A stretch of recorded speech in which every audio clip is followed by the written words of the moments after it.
നബി ഇമാം റഹിമഹുല്ലാഹ് രണ്ടും രണ്ടാക്കി വേർതിരിച്ച് പറയുന്നുണ്ട്. അർബഈൻ നബവിയുടെ വ്യാഖ്യാനത്തിൽ ഇമാം നബവിയുടെ 40 ഹദീസുകൾ, അതിൽ 19ാമത്തെ ഹദീസാണ് ഈ ഹദീസ്. അതിൻ്റെ വ്യാഖ്യാനത്തിൽ അദ്ദേഹം ഇത് പറയുന്നുണ്ട്. അപ്പോൾ അവിടെ ഏത് വിഷയത്തിലും അള്ളാഹു വെച്ച സിസ്റ്റമാണ് കാര്യകാരണ ബന്ധം എന്ന് പറഞ്ഞത്. ഇപ്പോൾ ഒരു അസുഖം വന്നു, അത് അള്ളാഹു നിശ്ചയിച്ച കാര്യകാരണ ബന്ധമുണ്ട്. അസുഖം വരാനും കാര്യകാരണ ബന്ധമുണ്ട്, അസുഖം മാറാനും കാര്യകാരണ ബന്ധമുണ്ട്. എന്തുകൊണ്ട് അസുഖം വരിക? 2 നിലയ്ക്ക് വരാം. ഒന്നുകിൽ അള്ളാഹു ശരീരത്തിൽ വെച്ച ഒരു സംവിധാനത്തിൽ എവിടെയെങ്കിലും തകരാറ് പറ്റി, അപ്പം അത് രോഗമായിട്ട് പുറത്തേക്ക് അത് ഫീൽ ചെയ്യും. നരമ്പിന് അസുഖം, എല്ലിന് അസുഖം, നാടിക്ക് അസുഖം, ഇങ്ങനെ പല പ്രശ്നം വരുമല്ലോ. അപ്പോഴാണ് പോയി ടെസ്റ്റ് ചെയ്യുമ്പോൾ എക്സ്റേ എടുത്തു അല്ലെങ്കിൽ സ്കാൻ ചെയ്തു, ഇന്ന പ്രശ്നമുണ്ട്, എക്സ്റേ ചെയ്ത് കാണുന്നു അവിടെ എന്തെങ്കിലും ചെറിയ വിഷയമുണ്ട്. അപ്പോൾ അതാണ് ഒരു ഓപ്പറേറ്റ് ചെയ്താൽ ശരിയാവും. അത് കാര്യകാരണ ബന്ധമാണ്. അള്ളാഹു ശരീരത്തിൽ വെച്ച സംവിധാനത്തിൽ വന്ന ഒരു തകരാറ്, ആ തകരാറ് പരിഹരിച്ചാലോ അത് തീർന്നു. ഹാർട്ട് ബ്ലോക്കായി പറഞ്ഞ്, ഹാർട്ട് ബ്ലോക്കായി, അതാണ് സാധാരണ ബ്ലോക്ക് മാറ്റണം, അപ്പോൾ ആൻജിയോ ചെയ്യണം അല്ലെങ്കിൽ ബൈപ്പാസ് ചെയ്യണം എന്ന് പറയും. ഹൃദയത്തിൽ നിന്ന് 3 വാൾവിൽ കൂടിയാണ് രക്തം ഇങ്ങനെ ശരീരത്തേക്ക് പമ്പ് ചെയ്ത് പോണത്. ബ്ലോക്ക് ഈ 3 ഏതെങ്കിലും പമ്പ് എവിടെയെങ്കിലും വഴി അടയും, അതാണ് ബ്ലോക്ക്. അപ്പോൾ ആൻജിയോ ചെയ്താൽ മതി. ഇവിടെ ഒരു സ്റ്റെൻഡ് ഇട്ടാൽ അതങ്ങനെ പോയി അവിടെ ഇങ്ങനെ കുത്തി കുത്തി കുത്തി കുത്തി കുത്തി ആ ബ്ലോക്ക് അടഞ്ഞിരിക്കും. എന്നാൽ അതവിടെ നിൽക്കും. സാധാരണ നമ്മൾ പൈപ്പ് അടഞ്ഞാൽ പോലെ തന്നെ, ഒരു പൈപ്പ് അടഞ്ഞാൽ നമ്മൾ എന്താ ചെയ്യുക? സാധാരണ എന്തെങ്കിലും കൊല്ലെടുത്തിട്ട് കുറേ ഇങ്ങനെ കുത്തി വെക്കും.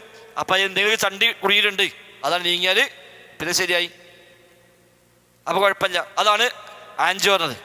ചിലപ്പോൾ അതോട് കാര്യം ഉണ്ടാവില്ല, അവിടെ പറ്റ അടഞ്ഞിട്ടുണ്ട്, ഇനി അതങ്ങനെ നീക്കാൻ കഴിയൂല, ആൻജിയോ പ്ലാസ് ചെയ്തിട്ട് കാര്യമില്ല എന്ന് പറയും. അപ്പോൾ ബൈപ്പാസ്, അപ്പോൾ ആ വളവ് ഇവിടെ മുറിക്കുക, അവിടെയും മുറിക്കുക, അപ്പുറത്ത് വേറെ കണക്ഷൻ കൊടുക്കുക, അതാണ് ബൈപ്പാസ്. സാധാരണ ബൈപ്പാസ് ദൂരം കുറയും, ഈ ബൈപ്പാസ് ദൂരം കൂടെ ചെയ്യാം. നേരെ പോകണം മുറിച്ചിട്ട് അപ്പുറത്ത് വേറെ പീസ് കൊടുക്കുക ചെയ്യാം. അപ്പോൾ അത് കാര്യകാരണ ബന്ധമാണ്. അള്ളാഹു വെച്ച ഈ സംവിധാനത്തിൽ ഒരു തകരാറ് വന്നു.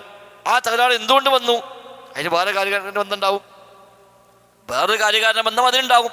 ഭക്ഷണക്രമം ശരിയില്ലാത്തത് കൊണ്ട്, അല്ലെങ്കിൽ ജീവിത രീതി ശരിയില്ലാത്തത് കൊണ്ട്, പല കാരണങ്ങളാൽ പാരമ്പര്യമായി അങ്ങനെ സംവിധാനം ഉള്ളത് കൊണ്ടൊക്കെ വരാം. പല കാരണങ്ങൾ, അതും ഒരു കാരണമാണ്. അപ്പം അവിടെ പ്രശ്നം മനസ്സിലാക്കി ആ പ്രശ്നത്തെ തീർക്കുക, അതാരെ ചെയ്യുക? ആ പ്രശ്നം മനസ്സിലാക്കാൻ പറ്റുന്ന മനുഷ്യന്മാരെ വിളിച്ചാൽ മതി. വലിയ പൈപ്പ് ബ്ലോക്ക് ആയാൽ ഹോസ്പിറ്റലിൽ കൊണ്ടുപോയില്ല, അവിടെ പ്ലംബറെ വിളിച്ചുകൊണ്ടുവരും, അയാൾ വന്നിട്ട് നോക്കും എവിടെ പ്രശ്നം മനസ്സിലാക്കി തരും. നമ്മളെ പൈപ്പ് ബ്ലോക്ക് ആയാൽ നമ്മൾ അങ്ങനെ കൊണ്ടുപോകും, അവിടെയും പോയിട്ട് അയാൾ നോക്കും എവിടെ പ്രശ്നം തീർത്ത് തരും. അതാണ് കാര്യകാരണ ബന്ധം. അപ്പം അത് സൃഷ്ടിയോട് ചോദിക്കേണ്ടി വരും. അവിടെ ഈ കാര്യകാരണ ബന്ധത്തിൻ്റെ അടിസ്ഥാനത്തിൽ തീർക്കാനാണ് ആവശ്യപ്പെടുന്നത്. ഇനി അങ്ങനെ കാര്യകാരണ ബന്ധവുമായി അയാൾ ബന്ധപ്പെട്ടു എന്നാൽ തീർന്നോളുന്നുണ്ടോ?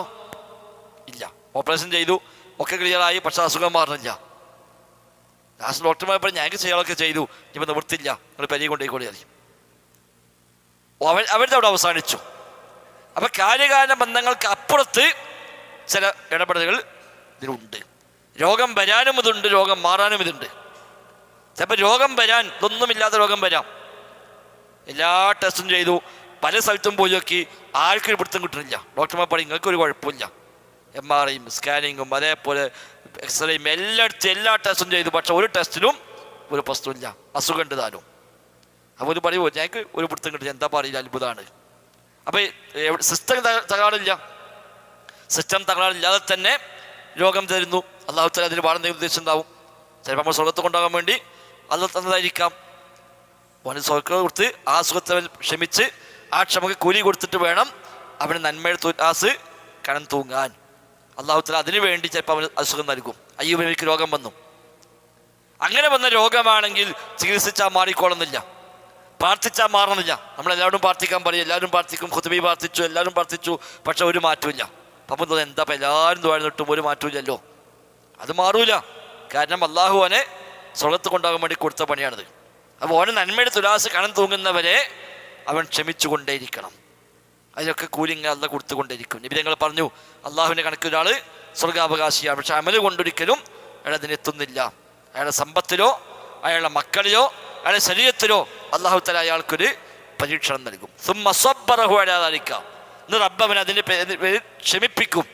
ആ ക്ഷമക്ക് അള്ളാഹുവിന് പ്രതിഫലം കൊടുക്കും. അപ്പോൾ ആ പ്രതിഫലം കൂടി കൂട്ടി വെക്കുമ്പോൾ അവിടെ നന്മയുടെ തുലാസ് കടം തൂങ്ങും. അങ്ങനെ അവൻ സ്വർഗാവകാശിയായി മാറും. അപ്പം അത്തരം അങ്ങനെ രോഗം വരാം. അവിടെ ടെസ്റ്റ് ചെയ്താൽ കിട്ടണം എന്നില്ല.